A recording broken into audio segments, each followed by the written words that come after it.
Road trip time.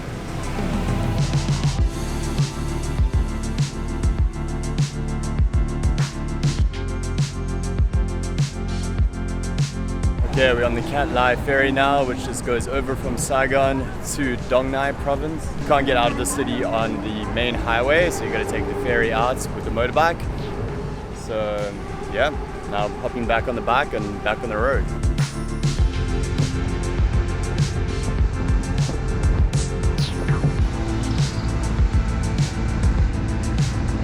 Okay, so I've been driving for about an hour now, just stopping to get some gas, fill up the tank, and we're just along this busy road here. This is not a fun part of the trip, getting out of the city, and we're about to hit the highway now, which is the worst part of the trip. But it's only for about 30-45 minutes, and then I can go off the highway again. So yeah, just got to get through this slog, and then we'll be on the ocean road, and that's when it's going to get really beautiful.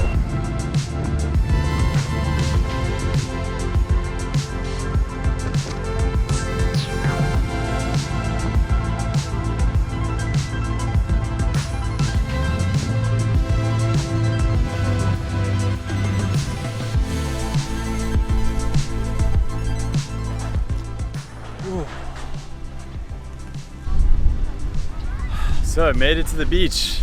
About 3.5 hours to get down here, including little breaks. And this is Ho Tram Beach.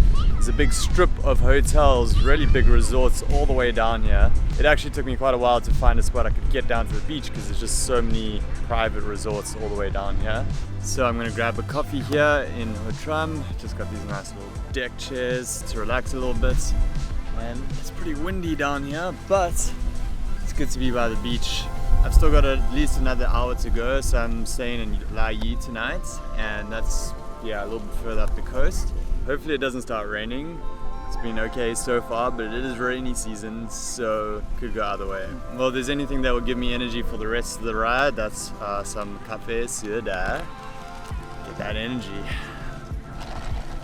Super strong Vietnamese coffee with condensed milk.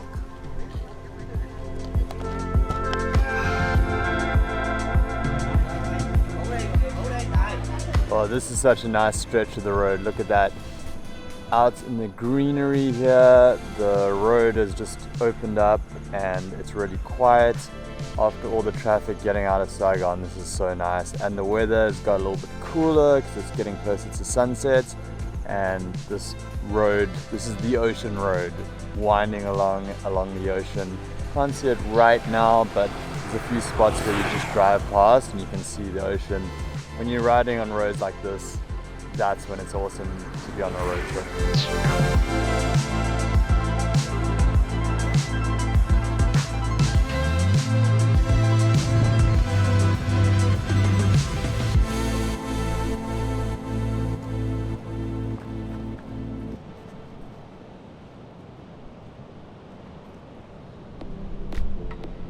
Man, look at this place. This is really weird. It's like a big fake town, basically.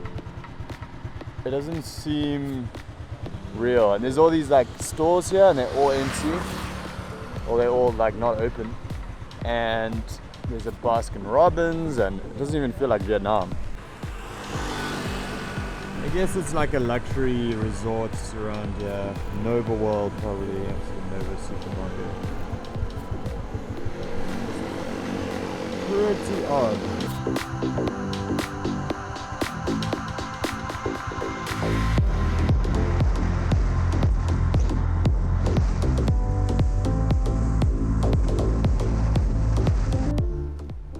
Okay. Oh, made it. Just started raining a bit on the last bit, but all good. Okay, so I got here to Coco Beach Camp where I'm staying for the night, and it's quite quiet because it's a Monday night, but really peaceful, nice spot. Maybe I'll show you around in the morning, but right now I'm getting some delicious seafood for dinner, so I'm just gonna enjoy this, listen to the water, the waves, and just chill by the beach a little bit now and probably get an early night. And then tomorrow I'll show you around the spot a little bit.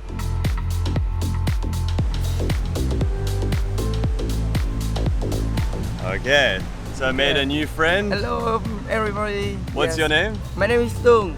Okay, cool. What's your name? Alex. Yeah. Yes. Yeah, nice to meet you. Nice to meet you. And today you'll go back to Ho Chi Minh. Yes. Yeah. And you? Yeah, just to Mui Ne. Yes. But Okay. yeah, it's nice to meet you. And do you like it here in Lagi? Like, Do you like Lagi? yes, I very like Lagi. Lagi very beautiful. Yeah, it is Yes. beautiful. Yes. Cool, nice to meet you. Okay. Cheers. So this is where I stayed last night, and it's a little bungalow about 100 meters from the beach over here. And this place is definitely a party spot for domestic tourists more than anything, I think. So because it's a Monday, that's why it's been so quiet, but I wouldn't come here if you're looking for a quiet getaway, because I believe on the weekends it just turns into one big party. It would be fun to come with a big group of friends, or I think they do a lot of like work trips. There were a couple of groups here that looked like they were colleagues and just came for a work trip here, but basically a chance to party. So come here if that's what you want, but I wouldn't recommend it if you just want something very chilled. But it's a nice little bungalow here. Let me show you around, and it was only 690,000 I think it was for the night, which is about $29 I think. It's got AC, simple, but just everything you need, so not too bad, and it was an easy drive to get to Lagi. Yeah, so let me just show you inside. As you can see, simple but nice. Bathroom, hot water, and it even has AC, which is nice when it gets a bit hot.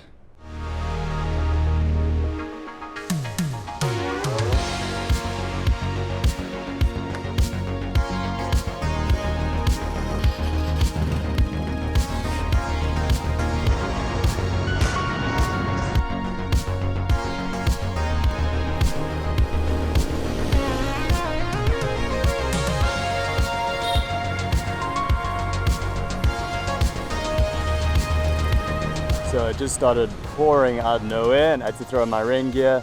And then I also ended up like not knowing where I was going, so I went down this little alley and a dead end, but some guy pointed me in the right direction. Vietnamese people are always super friendly. The dad was like pointing at his son, like, go speak to him, because they always want their children to practice English. So he came and I was like, nope, you're going the wrong way. So gotta head back that way, but this is a cool little fishing village actually. You can see they've got all the flags up now for the Independence holiday, which is coming up this weekend.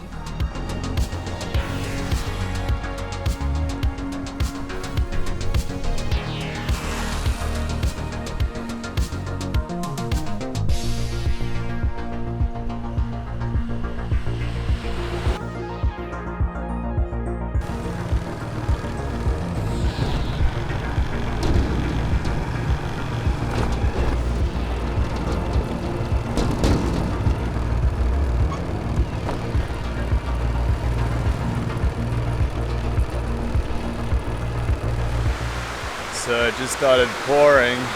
Whoa! It's really coming down. I got to one of these hammock cafes just in time. I think they're called Cafe Vong, which just means hammock cafe. And I was just taking a quick break, got something to drink, and then it started pouring. So good timing. So we're finally getting into Mui Ne now, and it's just round this corner, but over here is a really cool lighthouse out on a little island over there, and I just stopped over with my bike here. Quite an impressive lighthouse actually. I think you can take a little boat over there, but I'm not going to do that now. But it is a nice view if you get the chance to come to this little spot here and check out the lighthouse.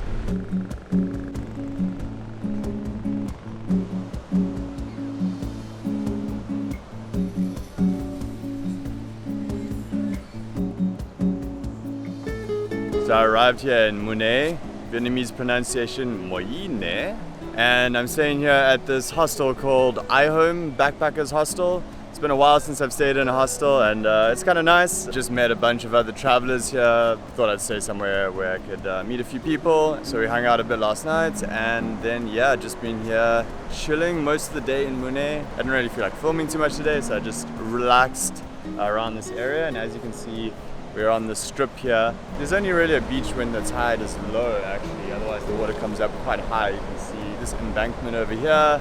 The water comes all the way up here when the tide is high. I like it here in Mui Ne so far. It's like a typical resort town. You can see down the stretch here there's a lot of different resorts.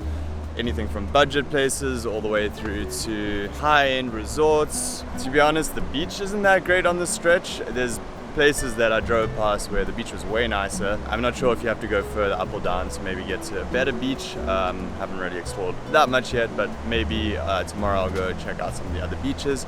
And tomorrow I'm gonna go check out the sand dunes, which should be really cool. So the red sand dunes of Mui Ne, which are kind of famous. So gonna do that in the morning.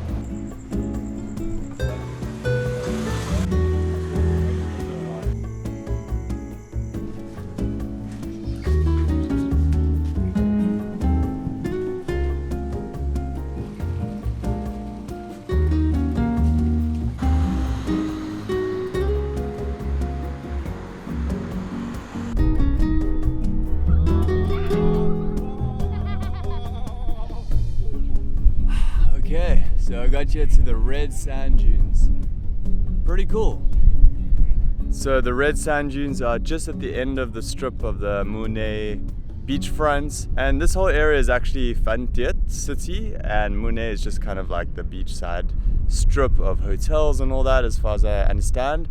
And then this is only a few minutes away from that, so pretty cool. You can come out here, it feels like you're in a desert, but at the same time there is the beach like right over there, so it's kind of cool. Good contrast between the arid landscape and then the beach right over there. And you can see some kids are sliding down the slopes here. There are also the white sand dunes, which are a bit further down, which you can do quad biking at, and yeah, I haven't been there, but the main difference being the color of the sand, I guess.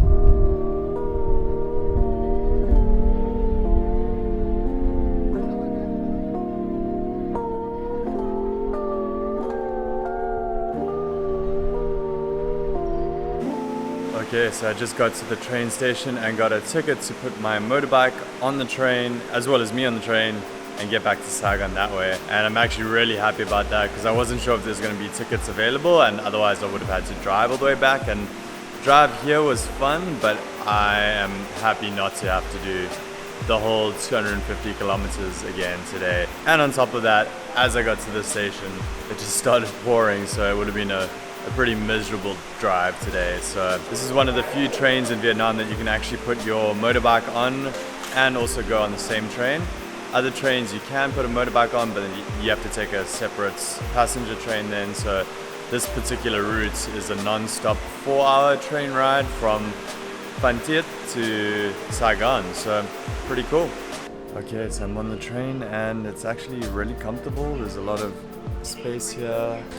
It's only a 4-hour ride. I went and dropped my motorbike off and then just put it on the train, and yeah, I just drive off when I get there. So it's super convenient. I actually really like the trains in Vietnam. It's the best way to get around, I think, if you're not riding a motorbike. Buses are okay, but like the trains are really comfortable and nice. Okay, so I'm back in Saigon now, here at a place called Bricks in Thao Dien in District 2. And it's good to be back. It's always nice to get back to your apartment after you've been traveling and just chill out a little bit. But it was a really fun trip, and it was not a long one, only a few days, but it was definitely worth doing and super affordable and easy to travel in Vietnam. Just to give you a few more of the numbers, the private rooms at that hostel were about 500,000 per night, I think it was. And if you wanted to get a dorm, only 90,000 dong, so really affordable in terms of prices for that. And the train from Mui Ne to Saigon was only about 230,000 for one person, and then 230,000 for the motorbike. So if you're not planning to motorbike, I would highly recommend the train to Mui Ne. It's like a really easy, chill train ride. I like napped for most of the trip. It was really good. And that's one of the things I love about living in Vietnam, is that domestic travel is so easy, so affordable. So if you're living and teaching English in a place like Saigon, you can actually quite easily go and travel the rest of Vietnam when you've got time off.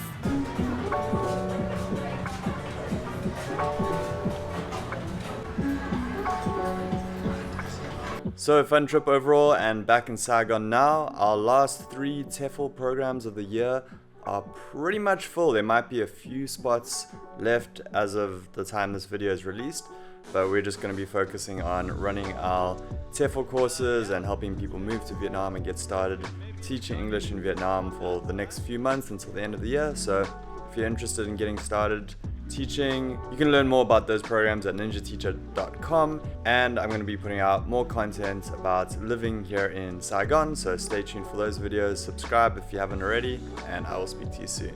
Peace.